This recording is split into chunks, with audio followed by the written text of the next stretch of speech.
Hi Leo, this is Jav. Welcome po sa ating channel. Gamitin ang reading na ito bilang gabay lamang.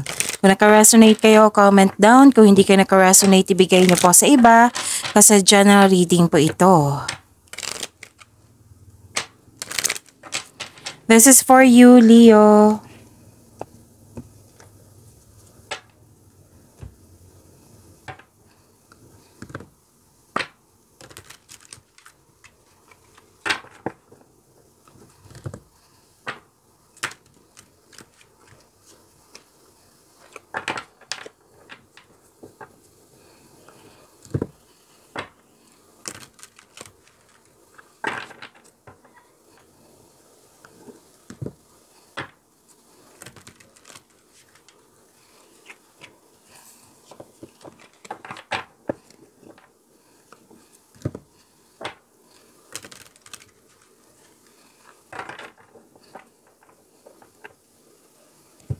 Para po ito sa iyo, Leo.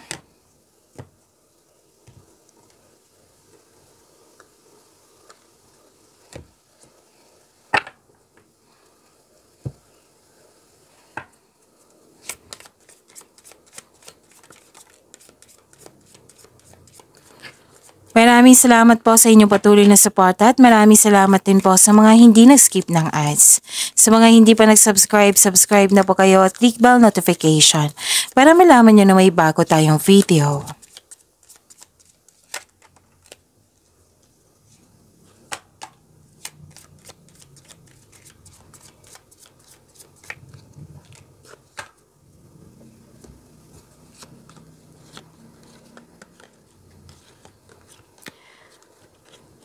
Okay, may malaking influence ang isang lalaki.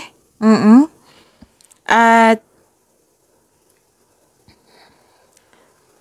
okay, may hope and healing, may personal development.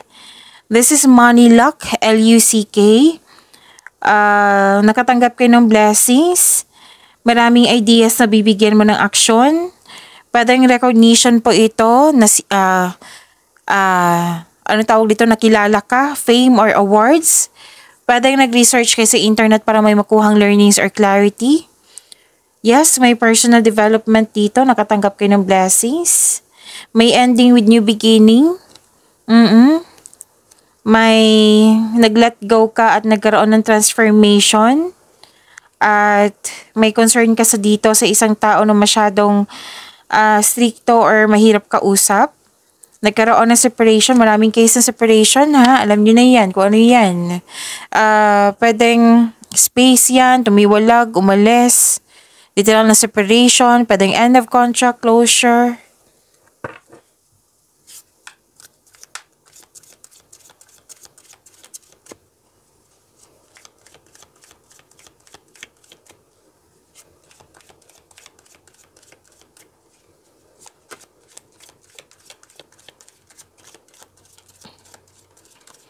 Energy po ni Leo.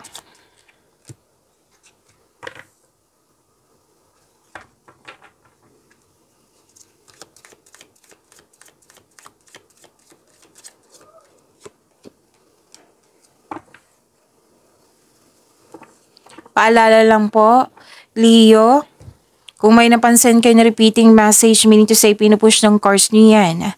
Like for example, nanood kayo sa isang video natin, tulad nung weekly gabay tarot reading nyo. At dito rin, napanood nyo. Tapos may napansin kayo na repeating message. Yan po yung pinupush ng course na kailangan yung bigyan ng atensyon, solusyon at aksyon kung maaari po. So, ano yung energy ni Leo? Nagkaroon po ng growth, patience, nagkaroon ng plano, planning, contemplation, malapit mo nang maabot yung goal sa buhay. Oo, parating ng resulta sa inyong sipag at tiyaga. Naghihintay at malapit ka nang mag-harvest.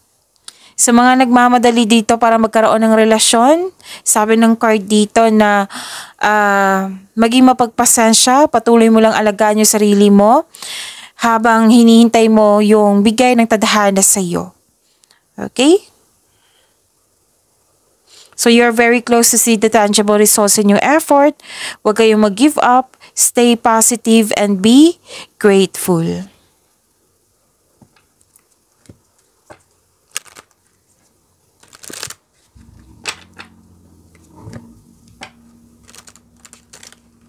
Nagkaroon ng pagkakaisa, you're making memories, may plano kayong mag-outing, may ganap na reunion. May nakita rin ako dito nag-spend time sa anak or sa mga bata or pwedeng sa inner child mo.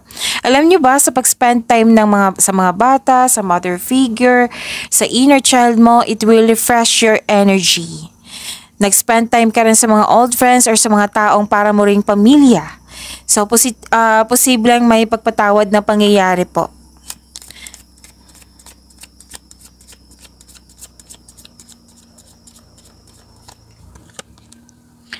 The universe is calling you to notice important synchronicities.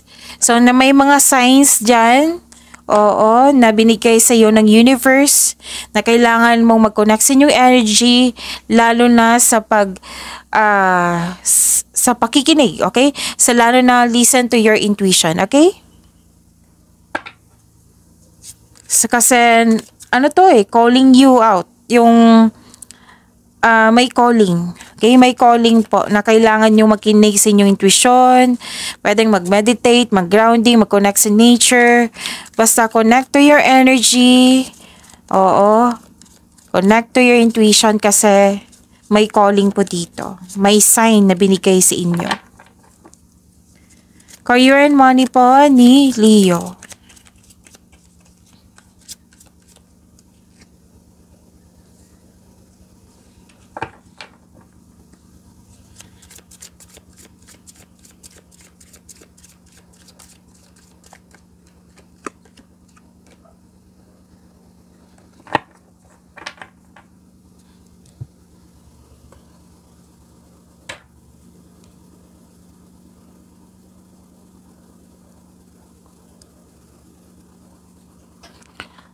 Okay, so this is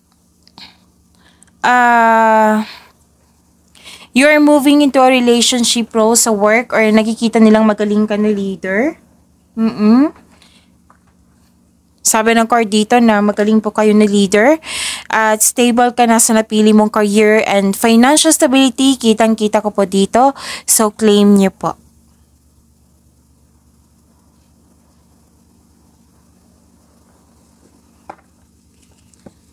Okay. Ang ilan sa inyo dito gusto mag-career change. Oo, pwedeng na-bored kayo or ayaw nyo na magstay. You want more. Gusto nyong lumipat. Pwede din na may offer sa'yo na position na nagdalawang isip kayo kung tatanggapin mo ba or hindi. Oo. This card tells you na humingi kayo ng guide kay God para mapalaya mo ang sarili mo sa fear na nararamdaman mo. Kasi may bakit fear? Kasi nagdadalawang isip ka na lumabas sa iyong comfort zone. So, humingi kayo ng guide kay God, divine assistance, okay?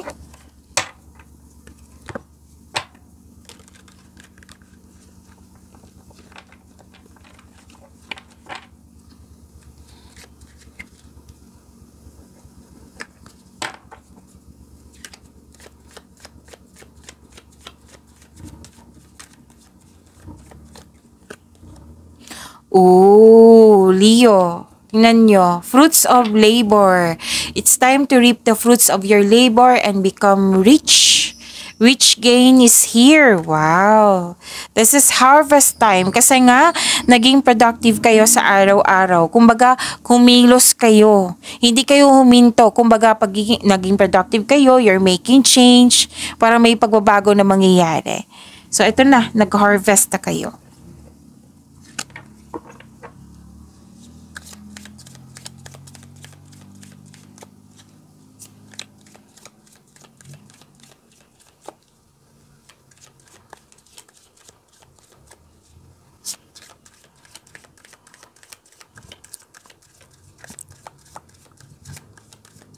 Love life, self-love, partnership, and romance ni Leo.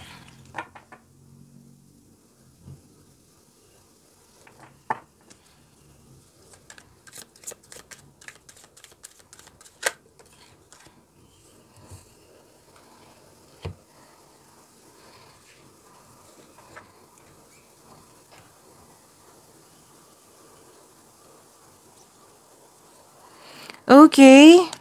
Sa love life niyo po, Para sa mga single, ayusin ko lang tong cards ha habang magsasalita ako. So, don't worry. Para sa mga single, naging hard worker, oo, wala kayong time dito eh. Panahon sa sarili, panahon sa social life, kasi puro trabaho or pag-aaral. So, sabi ng card dito, balanse ng oras. Magkaroon kayo ng me time. Importante kasi yan. Para hindi kayo exhausted, hindi kayo ma-experience ng burnout, sapat na pahinga po. Na, yun, balansehin, kumbaga, balanse ng oras. Same din sa mga marelasyon sa buhay mag-asawa, sa mga marelasyon po. At, nangilan nga sa inyo dito, nagkaroon ng tampuhan kasi nga, wala nang hindi balanse yung oras. Okay? Kailangan ng pag-uusap dito, panatilihin maging totoo sa isa't isa.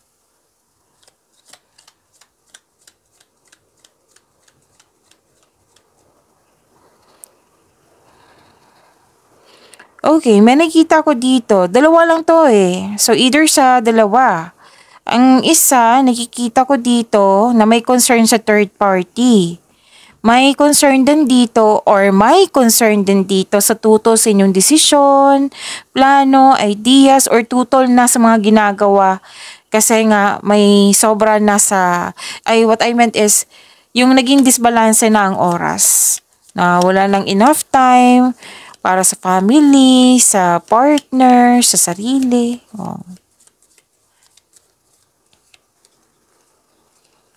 Deep in your heart, you already know the answer. Do what feels right. Pagyamanin niyo po yung blessings sa minigay sa inyo, Leo. See you tomorrow. Maraming salamat po.